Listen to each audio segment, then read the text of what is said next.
నేను కొణిదెల పవన్ కళ్యాణ్ అనే నేను శాసనం ద్వారా నిర్మితమైన భారత రాజ్యాంగం పట్ల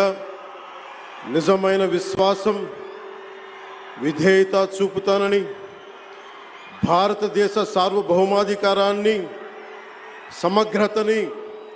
కాపాడుతానని, ఆంధ్రప్రదేశ్ రాష్ట్ర మంత్రిగా నా కర్తవ్యాలను శ్రద్ధతో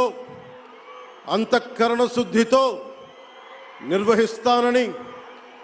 భయం కానీ పక్షపాతం కానీ రాగద్వేషాలు కానీ లేకుండా రాజ్యాంగాన్ని శాసనాలని అనుసరించి ప్రజలందరికీ న్యాయం చేకూరుస్తానని దైవ సాక్షిగా ప్రమాణం చేస్తున్నాను.